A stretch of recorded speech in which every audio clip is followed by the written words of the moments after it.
Welcome to the morning meeting, everybody. Thank you for joining. Whether you're watching on YouTube or here on Two-Way, we're grateful to you for spending a little time with us to start the day the way the pros do, to preview the day ahead, what's on the day book, and talk about what it might mean, and to get to a lot of your questions. So if you'd like to get into the conversation here on the Two-Way platform, please raise your electronic hand. We're going to get to a lot of you, we hope.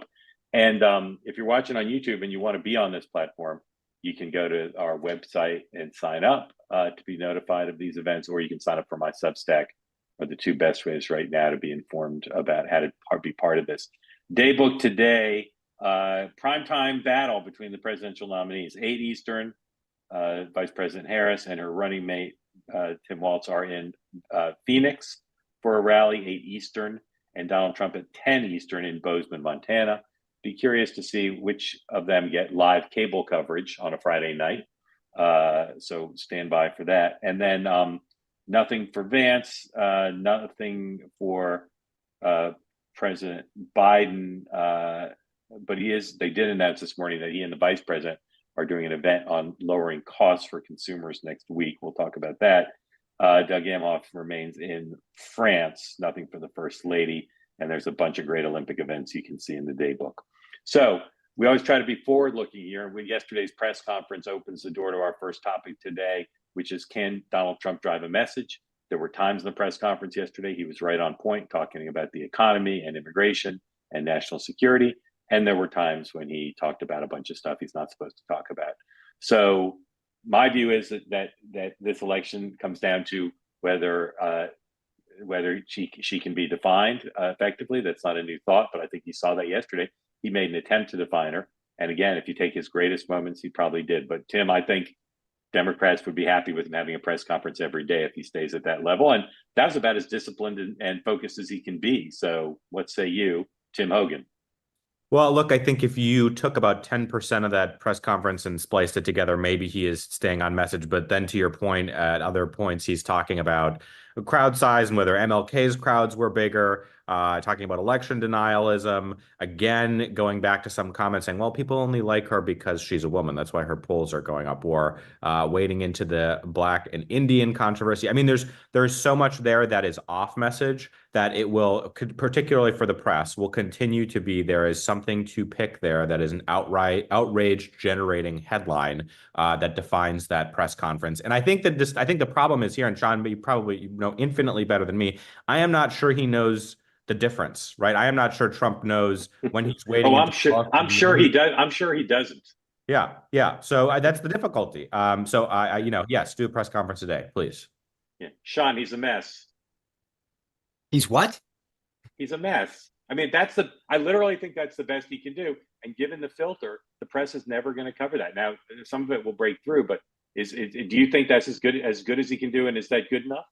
Not as good as he can do, but I do think that he did what he needed to do yesterday. Where he claimed the narrative, he set the predicate for debates. That was the headline grabbing thing. I thought the way he came out, I feel like I'm judging on Dancing with the Stars. Like, he came out strong. He focused on the 3 debates. He got the narrative going that people knew what he was. But he's only going to get 1 debate, so big deal that he focused. No. That's a separate story. I think you're right. I think he sort of should have made this a package deal and saying, I've agreed to 3 debates. Here it is. He made the first one Fox. I think it was laid out really well, right? You make sure the Fox debate was the first one, so she's got to agree to that to get the other ones.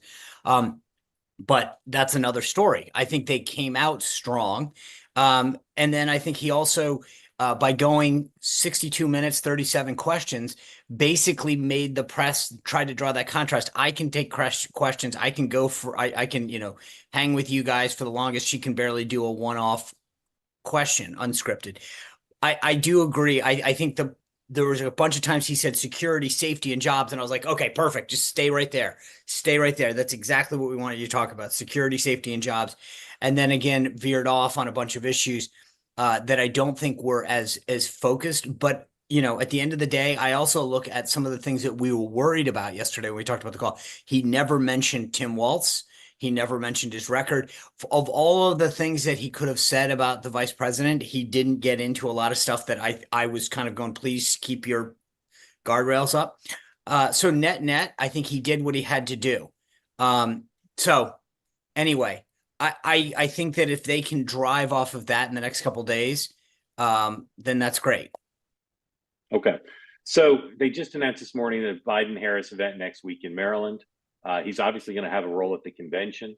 It seems to me that they have some incentive, but Tim, I want you to address what that incentive would be to have Biden-Harris events and to have Biden events. But given that the whole Trump campaign is predicated on making this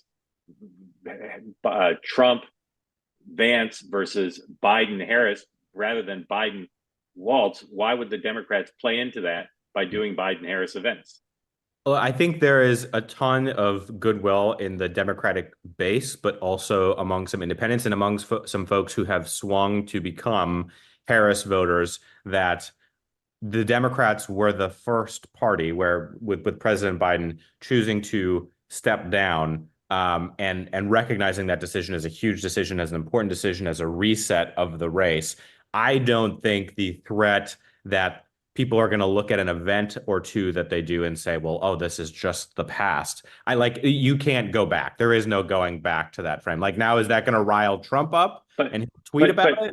But Twim, you look at the Trump videos, they're all featuring Kamala Harris saying, Bidenomics is great, and now she's going to go to these events and have to say Bidenomics is great, isn't she? I mean, but I don't think it is. I think there is no 100% separation of Kamala Harris and Joe Biden, right? Like that, and I don't think Democrats are playing to that, and I don't think that's the smart move. So I think them going and doing an event together doesn't significantly cement them in a way that is not already done. You know what I mean? Like there are strategic ways to look back and answer those questions, but I think them doing an event, I don't think it really changes much. I think there's a lot of goodwill for the president, so I think it's fine. There's a chance that they're concerned about Maryland. Yeah, that's it. They're shoring up. Well, they could be shoring up the Senate. Valerie's asking in the chat. It could be. They could be worried about Maryland. It could be Senate race. Sean, do you think this is I'm making too big a deal of this, or Tim's right, or what? I mean, look, I think after 10 years of Donald Trump saying, "Did a press conference take him off schedule?" It's absolutely nuts. I think he did what he had to do. He reclaimed the narrative this morning. All the morning shows were leading with what he said. That's what he wanted. He wanted to be back in the driver's seat. That's. I'm talking about Biden doing events with Harris. Oh, I don't. To be honest with you, I actually will agree with Tim on this. I think that Biden stepping aside, he's now this folk hero, and people want to celebrate him for being pushed appropriately. And he played the role that they wanted him to play. So now they want to celebrate him. I don't think anyone's the path. I mean, we can frame it that way, but at the end of the day, to your point, our goal on the right is to make this a Harris Walz thing. All right, last thing. Yeah, go ahead. One more quick thing, because I just want to make sure. I know we talked about this yesterday. I just want to make a quick point on the Walz stuff. And of course, now it's Politico. This was something that it didn't get any attention yesterday. Politico wrote this. On its website, the Harris campaign axed a reference to Walz as, quote, a retired command sergeant major, and now says that he once served at the command sergeant major rank, a small change that nonetheless reflects his true rank at retirement from the Army National Guard. It is unbelievable that they get away with this. Regardless of what you think or not about the merits, this is not a small tweak. And yet this was sort of the way that they got the press to say, okay, it's over, move on. And I find it unbelievable that go ahead. I want to be really careful about how I say this. I think two things are true at the same time. One is there's still a lot of unanswered questions, two particularly significant ones that he should address himself. And two, this story, and barring some new revelation, as a political matter, is dead because the Democrats and their media allies have killed it. Two things. I just want to weigh on two things here. Reporting from Fox News and the Wall Street editorial board. Wall Street editorial board last night published, taking a phrase from the New York Sun, that this story is thin gruel. The conservative media is not latching onto this. And look, we talk, Mark, Sean, you both talk about the liberal media. A lot of the times there is a downstream effect from conservative media, from the New York Post, from Fox News, from the Wall Street editorial board to the New York Times, to other outlets. And I think the fact that the Wall Street Journal seems to not want to play ball on this story is a big point. Second, Fox News reporting actually does some useful reporting yesterday from Jennifer Griffin on the deployment question, where a Minnesota National Guard spokesperson said that we've been talking about this timeline of when he retired. We are not talking about the timeline of when he requested retirement, which is 5 to 7 months prior to the month that I laid out yesterday, which is May 2005, which means that could go all the way back to November 2004. So I'm just, my point is, and I will just say, I know we need to get on to other things. You are seeing people from Minnesota who, when this story came out in 2018 and 2020, and I know it's a different environment, who served with him, Joseph Eustace, 32 years in the Army National Guard, do not agree with a single thing that Tim Walz is Neither pushing does politically at all, saying neither does this is ridiculous. And Pete Buttigieg thinks it's ridiculous too, but that doesn't mean the facts are ridiculous because they're not. But it's dead it is politically. inside, but both, someone the inside, bottom line is, yeah. But one guy, sure, one guy, but that's an opinion, not based on in his everybody. troop, Doesn't in represent his everybody. troop, like in Sure, the but there are people in his unit who felt differently. So one guy that's tried it out for the media to kill the thing, which they effectively did. Hats off to them for political expediency and effectiveness. You both owe me an apology, kind of. All right, Helen, come in, please. Tell us where you're from, who you're supporting, and what's on your mind. Hi, so I'm Helen Burton. I live in Edwards, Colorado, which is just down valley from Vail, Colorado. I am a Harris supporter, 100%, would never vote for Trump. Regarding the debate, so what Trump did in his debate with Biden, I guess, is something that's called the Gish Gallop, which just says that when you speak, you just spew out a whole bunch of lies and mistruths to the point that you overwhelm your opponent. So when it's their turn to respond, they can't respond, because also anytime you tell a one sentence lie, it takes you 10 seconds to tell that lie, and it takes minutes to counteract that. So, clearly Biden got hung up on that, but I'm really concerned that, anybody who were to debate somebody who does that strategy really can't effectively respond. So I kind of believe she needs to take an approach of every time it's time for her to rebut what he says, she starts out with, okay, well, here you told all these lies. Now let me tell you, what's actually going on, or let me tell you what my policy is. And don't even try to go, to respond to him. So I guess I'm just looking for your guys' thoughts and comments about, just how Trump does the debate, and how do you effectively counter his debate strategy? Helen, can we tell the Harris folks you're available for debate prep? Sure. Okay. Tim, Sean, what do you guys think? First of all, I love the use of Gish Gallop. We should be saying it more. It just rolls off the tongue. Look, I think there's a way to debate, and I also want to preface this with, he did not have a good debate when he debated Joe Biden. I don't think anybody really looked at Donald Trump in that debate and was like, wow, stellar job.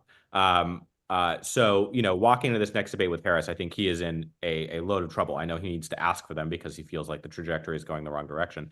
I think part of the way that you deal with it is not privileging the attack or privileging the lie in how you answer. You have to pick ones that you feel are critical that you need to push back on, but then you need to get to your point. I mean, this is like a little bit, you go on Fox News and you're in a segment and have to answer it. You come in with your prepared points, and then you hear 8 things that you want to talk about because they're incorrect. But you have to come in with your solid answers to whatever the questions are, and then pick, if there are really egregious ones, 1 to 2 attacks to push back on, but you have to do it really quick, and you can't get bogged down. You can't do too much detail, because if you do, you're wasting your time and not pushing your message. I would just say this. I think the more that the president can cite aspects of his record and contrast that to the multiple positions she's had on a series of issues, the better, right? So she wants to talk about energy independence, talk about what she said on fracking, and with respect to Pennsylvania. I mean, she has been on both sides of so many issues that John Kerry is excited. Helen, how'd you find out about the morning meeting? Oh, I've been following you ever since you were on MSNBC, and then once you were off TV for a while and started your newsletter, I was an early subscriber. So long-time fan. Helen. Thank you. Thank you for joining. Come back regularly.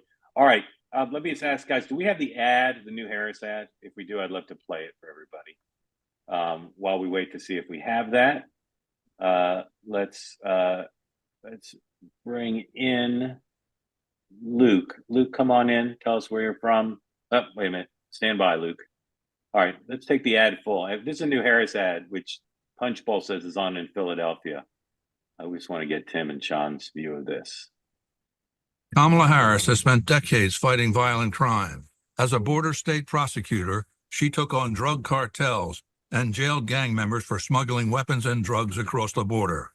As vice president, she backed the toughest border control bill in decades. And as president, she will hire thousands more border agents and crack down on fentanyl and human trafficking. Fixing the border is tough. So is Kamala Harris. I'm Kamala Harris, and I approve this message. That's one tough commander-in-chief, Tim. Yeah. What do you think? Tough. I mean, like this is what they have been doing from the beginning, and it makes sense. Again, because of particular attacks on this issue, I think I said early on, it would make sense for them to go up with a defensive ad on this. I do think like there is a chance that they are able to move the needle a little bit. But it is also just their message frame that she is tough, that she is a prosecutor. It is interesting, and this is just like, a little bit of how political campaigns run. A lot of the rally messaging right now is we're not going back, we're looking forward, joyful warriors, happy warriors. This is what's up on TV, what's up on digital targeted is a lot of abortion ads right now. So it's like those are all this in the swirl and the mix of this campaign. And I do think this ad is pretty good. Tim, what about the choice not to mention Donald Trump, either say he's lying about her record or saying he's weak on the border? What do you think of that choice? Yeah, I mean, 30 seconds, right? Short. And I think the goal here is to shore up her background and bio on this issue. I think because they're still doing an introduction of her and there's still a definition question, makes sense. Sean? I couldn't help but laugh. The idea that you're trying to talk about being tough on the border, it flies in the face of everything that people see every day. It's like saying that prices are lower right now. You're asking people to be stupid. I think this was a mistake. The idea of saying that she's been tough on the border literally flies in the face of things that they see on the news every night, images that they're seeing on social media. I would not have gone with this tactic. I mean, I think she wanted to be tough on crime prosecutor, maybe because she wasn't really in her view as vice president, so she could have gotten away with that a lot more. This was, to me, a really stupid out of the gate mistake. But I'm glad that there was. But just very quickly, like if you are kind of losing the earned battle on something, right? You go for paid. You just like tactically. I just wouldn't have gone this early. I would have. I mean, my point is, build her up as a tough prosecutor and say that she was tough on crime early. She knows how to take this on. There could have been a better issue as people learn about her for there to cement their thing. But to try to fly in the face of a narrative is swimming against a very strong tide. Yeah, Luke, come on in. Tell us where you're from, who you're supporting, and what's on your mind. My name is Luke. I am living in Beijing, China, but from Washington State, and I'm voting for Trump. I have a question because I've been thinking about this. We had somebody a couple of weeks ago was talking about, the Palestine issue, and there were a couple of protesters that were there yesterday at the Kamala event. And the big question is if she doesn't give a really big answer on these kind of Israel things, is she going to be having kind of the issues that were happening in 68, where we're going to have a lot of big fights going on? And also, if Biden comes, is he going to be able to show off that he's not as old and not scare more people into thinking, why is Kamala working with this old man and letting him still be president? Great questions, Luke. Thank you, guys. One is I think it's all good points. I think Biden is gonna want to talk about his legacy. He just passed the torch to the first female and blah blah blah. I mean, it plays in well. I think obviously how he delivers that message Monday night of the convention will matter. So I think that's and to your question about 68.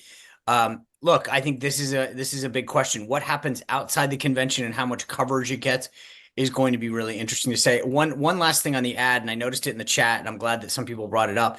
But it's if we're going to talk about Donald Trump and lying, that ad was a massive and blatant lie about her record, right? So you can say all you want about Donald Trump, but she talks about her positions over and over again, fracking, immigration, you name it, and puts an ad like this on. If we want to talk about misinformation and lies, there's Exhibit A.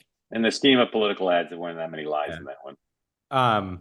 So I just, Luke, to your question, I think a couple things. I think one, again, there's so much goodwill for Biden right now. I don't think in any way he's a drag or problematic for Harris if they appear together. And two, I do think for the question of like, are we going to get 1968 in Chicago? I think people, thinking that could happen are going to be extremely disappointed. I mean, like you never say never. And we hope that doesn't happen. I don't think that it will. And Sean, I think the ad was fine. I mean, she talked about the bipartisan border bill. Like that's the solution. That's the forward-looking thing.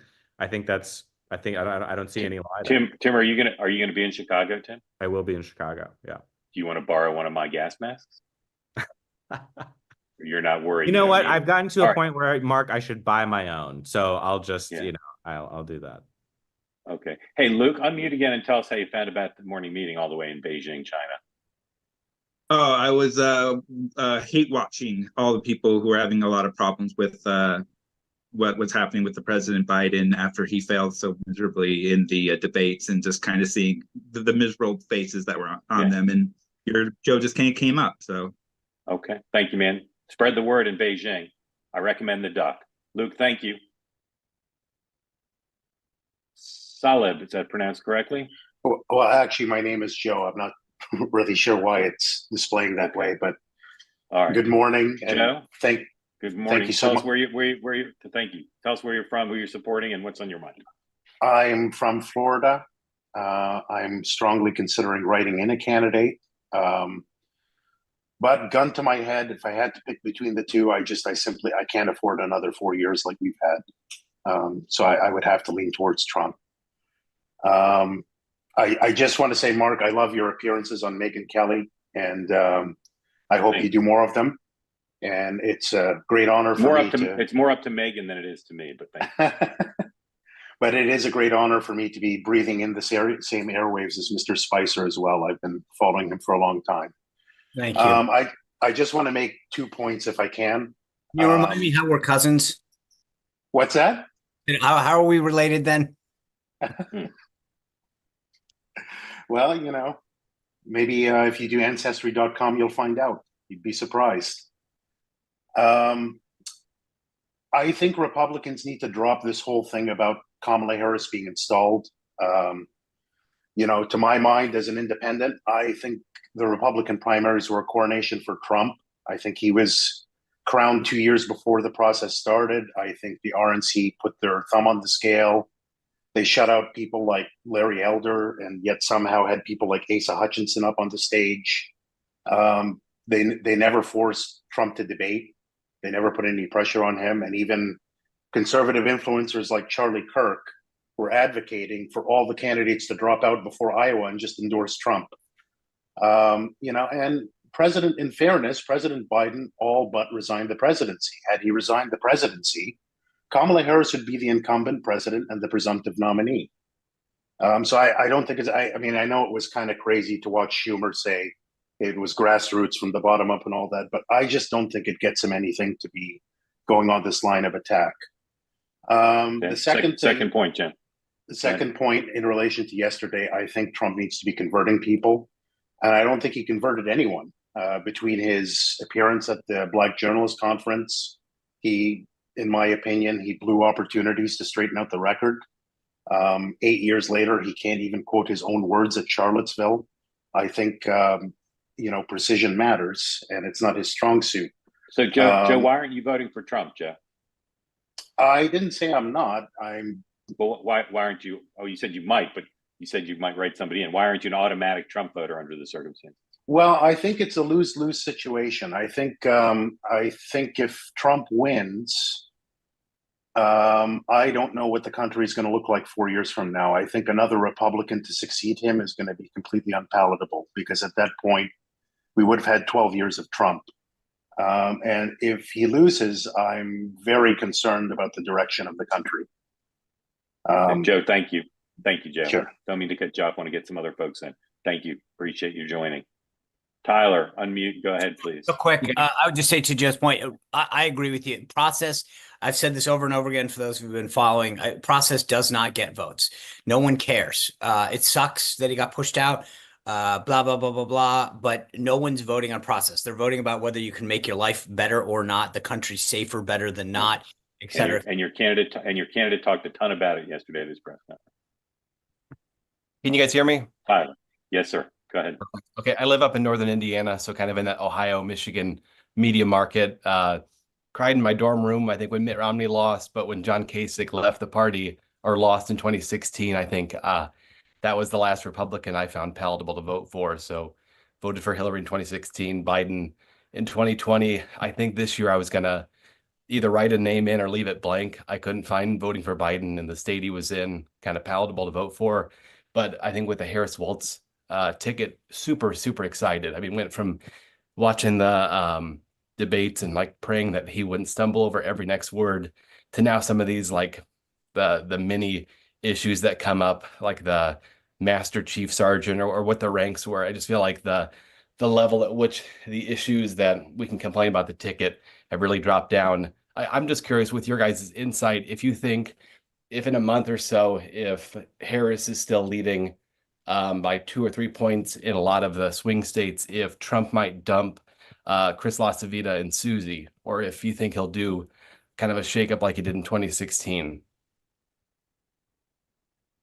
Good question. Sean on that one. I gotta hold on, the phone's ringing. I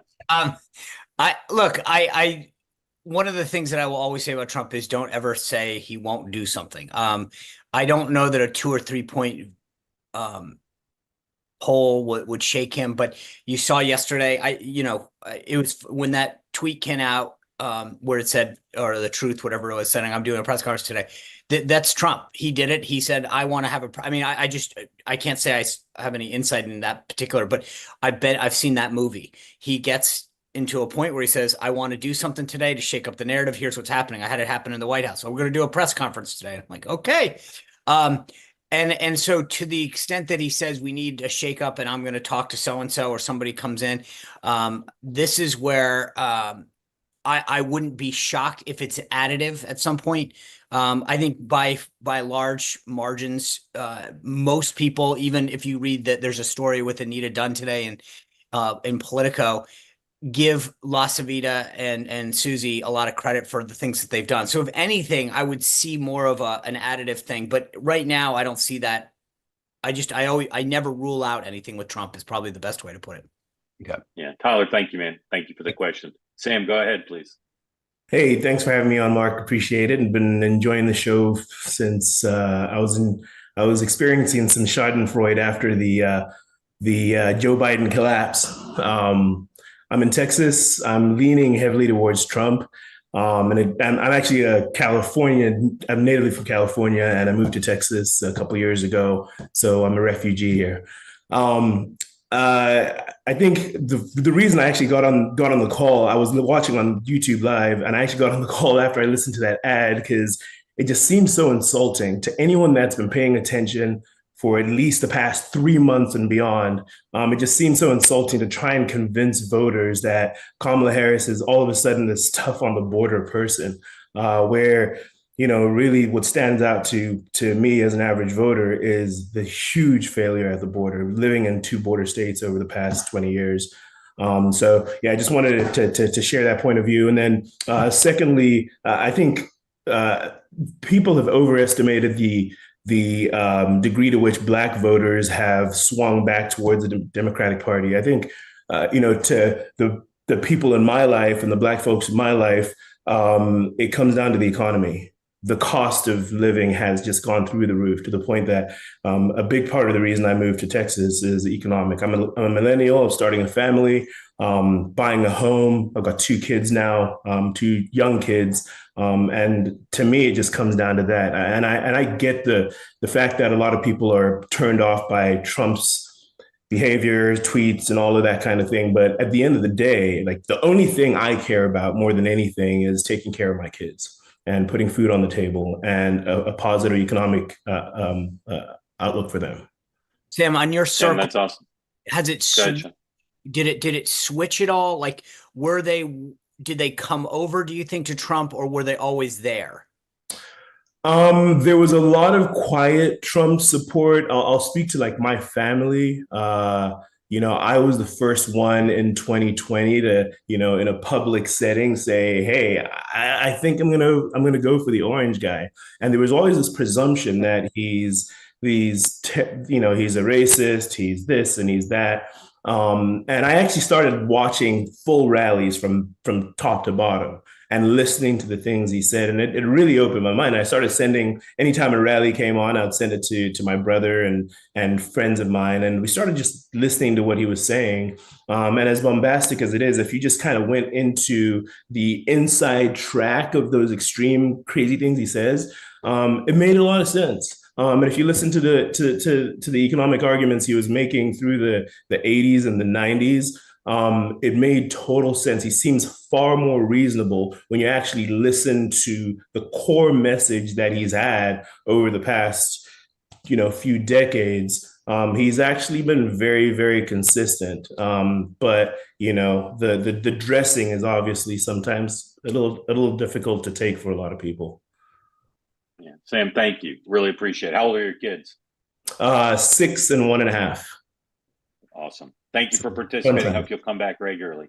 All right, guys, we're going to close out with the man I like to call Greg from Manhattan, who said he has a quick point to make. Greg, unmute. Go ahead, please. Thank you. I'll put you in the E-block next time on my show. Listen, real quick, the Walz military thing, I agree that the rank thing is not that significant. It's very arcane, and it's not going to resonate. The thing with avoiding service in Iraq is bigger, but still survivable. When he stood in front of that crowded room and boasted, shouted that he served in war with a weapon, that is a huge, huge deal. That is the essence of stolen valor. I've noticed that a lot of media are focusing on the rank situation and they're poo-pooing it, which I think you can. The thing about the boast, people can understand that. It's one thing if a bunch of veterans are upset. I think regular people can understand that. That is stolen valor right there. This was not adjudicated in the local press in Minnesota. If this does not become a more significant issue, well, it's further confirmation of just how thoroughly corrupt the media are. The same media that covered for Joe Biden, that's pretending that Kamala Harris is qualified for anything. If they don't pick this issue up, it is just another, sign, confirmation that we're in this crazy Orwellian world. You can't boast that you served in war. It's disrespectful to those who did serve in war. And quite frankly, it's disrespectful to the people he was with in Italy.